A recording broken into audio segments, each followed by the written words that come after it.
Welcome back to the show. My guest this week is a member of a group of urban lumberjacks that operate right here in Vancouver. You've heard of the Thunderbirds from UBC, but how about the Thunderjacks? They're part of the UBC forestry program and they are awesome. I was first introduced to the group when I was on a panel for the BC Truck Loggers Association. Maybe we'll talk about them in a future episode. For now, welcome Mary from the Thunderjacks. Thank you so much for your warm welcome. My name is Mary Heenan, and I also go by Goldie Logs. I'm an executive member of the Thunderjacks team, and I'm so happy to represent my team today. Goldie Logs? Yeah, Goldie Logs. Awesome. So it's a team, it's a club, Yeah. What is it? It's just a club. We're an AMS club, and yeah, we're all student-led, and we have students training us as well as members of the Canadian Logger Sports Association that come out and train us, but yeah. So what are the various logger sports? Like there's different, like we know log rolling, we know like you've got some axes here. What are the different sports that you participate in? Yeah, of course. My personal favorite is axe throwing. That's one of the events. We also have underhand chop, standing chop. We have cross-cut sawing, so we have double buck and single buck.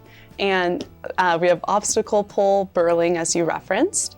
And we just have a lot to offer, as well as pole climbing and stalk saw, which is chainsaw. Stalk saw is chainsaw. Stalk saw. What's the big, huge one? What's that That's called? cross-cut sawing. So you'll either do double buck with two people at each handle, and or single buck with just one person. Yeah. Using the really big crosscut saw. So. What's the hardest sport? I think the hardest for me is single buck, just because using all that power to get through a piece of wood and using the crosscut saw is just very difficult. It takes a lot of technical skills. Right. And as well, we don't practice it ourselves, but there's also springboard chop. Oh. And that one you might have seen at professional competitions. It is very difficult, but essentially you chop into the wood and you put a platform into it and then step on that. And you continue chopping into the wood, put another platform in, and then you eventually perform standing chop of a piece of a log of wood, and you race to chop that in half. Yeah. Cool. It's like the old school, like how they used to do logging, where they would put the little plank in. Exactly. And we'll show a photo of that right here on screen right now. That's like the craziest thing. Somebody told me, and I hadn't noticed it in the woods before they told me about this. The little notches that you'll see in old growth stumps in the forest, like in Goldmere's Park, is from those, right? Yeah, yes, exactly. Yeah, that's crazy. It's really awesome. So everybody knows the log driver's waltz, right? And so what I want to know, and I was going to ask you, does everybody want to marry the log rider? Well, I mean, it's my personal preference, but I know I'm not everyone, but yeah. And you have these.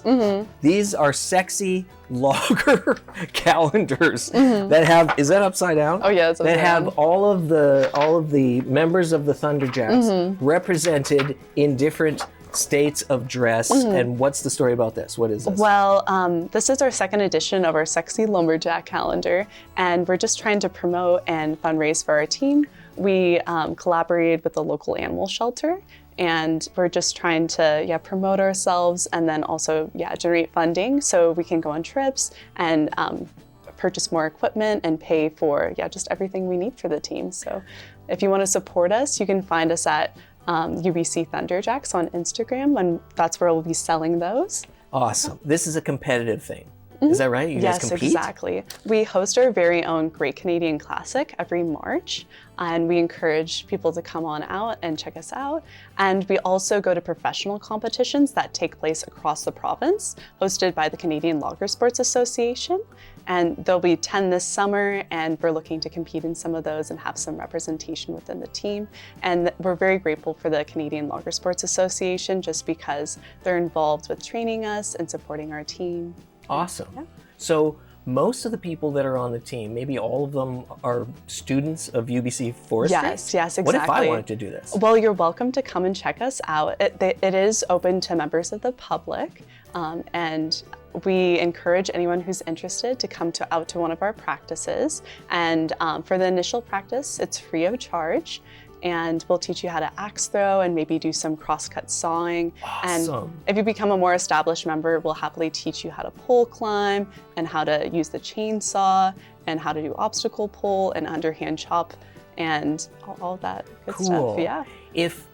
Last question, if somebody was to pursue this, is this a career option or is this mostly a side hustle? Could I leave this job and become a professional logger sports person? I mean, if you were very talented and very skilled, yes, you could. Well, we'll see. Yeah.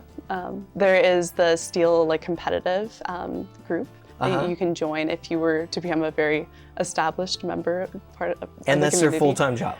I believe, I actually don't think so. You don't think so? Yeah. But it's possible?